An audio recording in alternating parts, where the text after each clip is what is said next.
ओम नमो भगवते वासुदेवाय। तो आज हम लोग जो है श्रीमद् भागवतम के इस तृतीय स्कंद के 9वें अध्याय का 20वां श्लोक लेते हैं और आज ब्रह्मा जी गर्भोदक साई विष्णु की बात कर रहे हैं। यो अभिध्यानुपहतोऽपि दर्शार्धव्रतयः निद्रामुवाह जठरीकृत लोकयात्रः अंतर्जले हि कश्यपो स्पर्शानुकूलम् भीमोर्मिर्मालिनी जनस्य सुखम बिभ्रन्वन।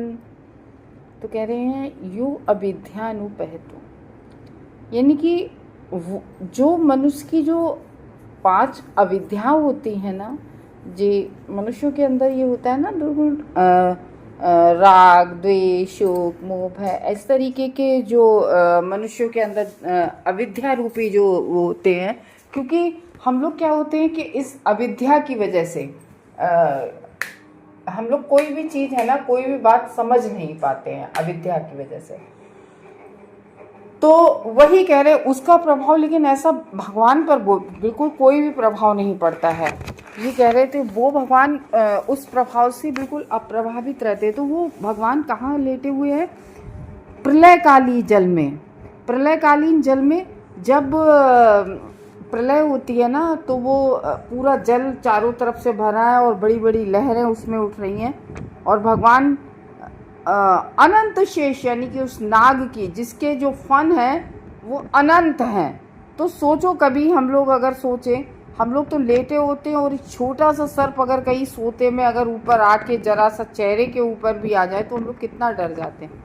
तो अनंत नाग के फन के ऊपर और उस सर्प की सैया पर भगवान सो रहे हैं, प्रलयकालीन जल में शयन करने का आनंद ले रहे हैं, जहाँ क्या हो रहा है, प्रचंड लहरें उठ रही हैं। तो बहुत प्रचंड वहाँ पर लहरें, क्योंकि प्रलयकाली जल है। तो प्रलयकाली जल में बहुत जैसे समुद्र में बहुत ऊंची ऊंची लहरें उठती हैं, उसी तरीके की लहरें उठ रही हैं। और बुद्धिमान लोगों को अपनी नींद का सुख दिखाने हेतु आप सर्पों की सैया का आनंद भोगते हैं। और बुद्धिमान लोगों को क्या आप दिखा रहे हैं कि अपनी नींद का सुख कि जैसे वो, जबकि भगवान सर्पों की सैया पर लेटे हैं, लग रहा है कि नींद में, लेकिन भगवान सब कुछ देख रहे हैं, सब समझ रहे हैं, सबका तो वही कह रहे हैं उस काल में ब्रह्मांड के सारे लोग आपके उधर में स्थित रहते हैं। क्योंकि ये बात कब की हो रही है? क्योंकि अध्याय का क्या नाम है, हम लोग शुरू से देख रहे हैं, सृजनशीलता के लिए ब्रह्मा द्वारा स्तुति। क्योंकि अभी ब्रह्मा जी ने किसी जीव को नहीं बनाया है। अभी बात क्या हो रही है कि ब्रह्मा जी नाभि से निकले हुए हैं और उन्होंने तपस्या की। ब्रह्मा जी ने तपस्या के बाद फिर उन्होंने किस किस तरीके से भगवान का दर्शन किया। तो वो जो दर्शन का समय है वो उस समय का वो ब्रह्मा जी कह रहे हैं। तो ब्रह्मा जी कह रहे हैं, अब ब्रह्मा जी ने क्या देखा है? अब ब्रह्मा जी ने, अब गर्भोदक साई विष्णु की ब्रह्मा जी यहाँ बात करने लगे कि वो भगवान प्रलयकाली जल में लेटे हुए हैं।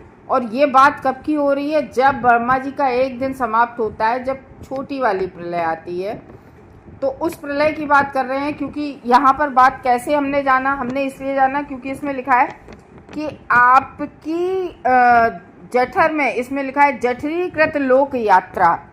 पूरे ब्रह्मांड के लोकांतर कितने लोक होते हैं, 7 ऊपर 7 नीचे 14 लोक। पूरा ब्रह्मांड यानी कि हम सब जीव सब भगवान के उदर में भगवान के सब वहीं पर हम लोग स्थिर हो जाते हैं। भगवान के सब कुछ भगवान के उदर में समा जाता है। सोचो भगवान कितने महान है। तो ना तो हम लोग सर्प की सैया पर लेट सकते हैं, अगर कोई सोचे भी कि हाँ हम भगवान के बराबर बन जाएं या कोशिश करें, तो भाई सुन लो। तो उस सर्पों की सैया पर लेटे हुए हैं और उनके उदर में हम सब जीव हैं उस समय। और वो बड़े आराम से ऐसे दिखा रहे हैं कि वो बहुत आराम से सैया का आनंद ले रहे हैं और सर्प की सैया का आनंद ले रहे हैं। तो ऐसे लोग जो अपनी शक्ति की सीमा से परे कुछ भी नहीं सोच पाते हैं, उन्हें ये लगता है अरे नहीं मेरे पास तो बहुत पावर है।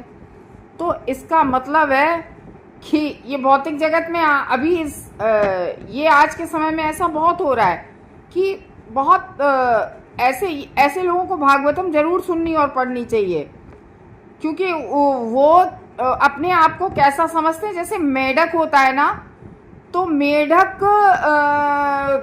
कुएं में पड़ा हुआ ये समझता है कि अरे अब तो ये अटलांटिक महासागर तो यही है हमारा।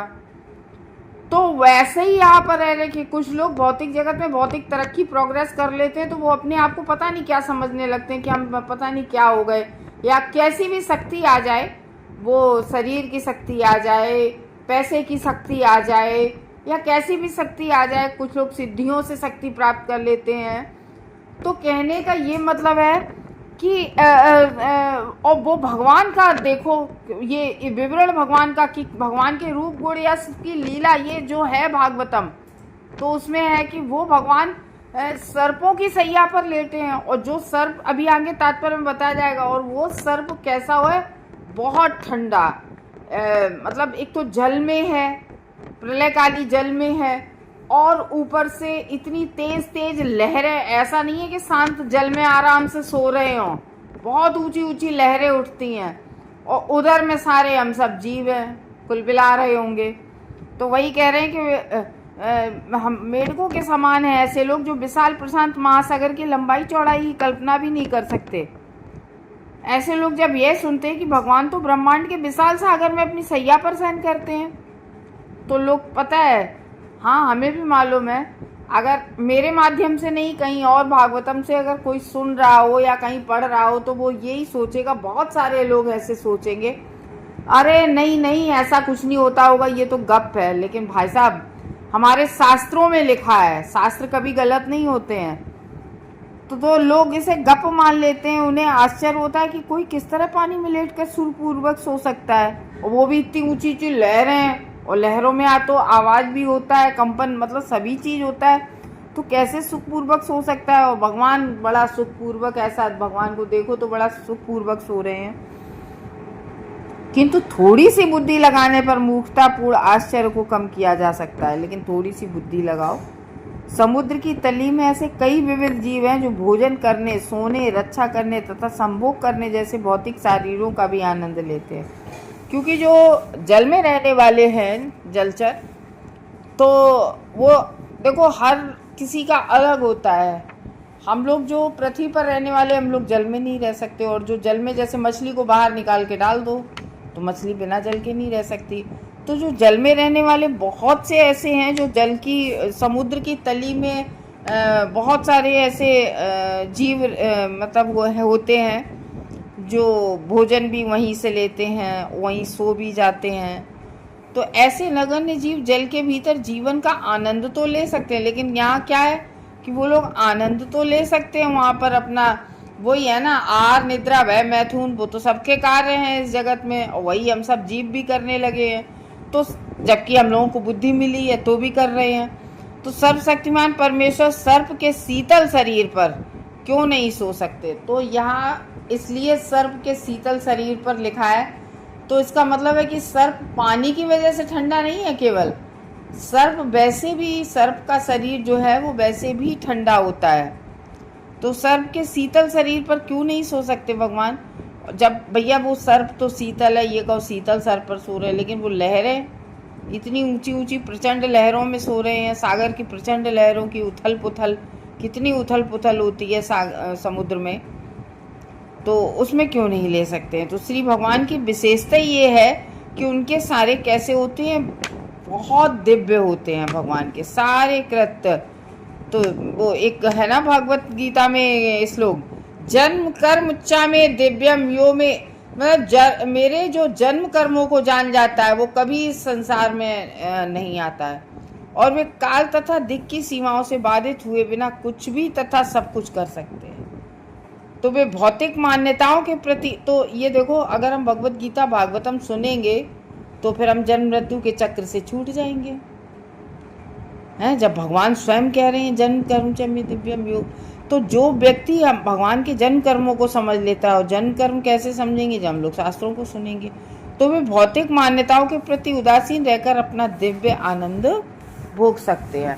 तो यहाँ पर क्या है कि हम जीव भी ऐसा आनंद ले सकते हैं, लेकिन कैसे? जब हम जो है हम लोग क्या करते हैं, भौतिक हम लोगों को चिंताएं बड़ी ग्रसित करती हैं, ये करना है वो करना है। कभी कभी क्या होता है कि कुछ लोग तो रात्रि में सो भी नहीं पाते हैं, ये करना है वो करना है, इतनी चिंताएं हम लोगों को सताती रहती हैं। तो वही कह रहे हैं कि जीव अगर चाहे तो वो भी इतने सुख से रह सकता है। हरे कृष्णा भक्तों।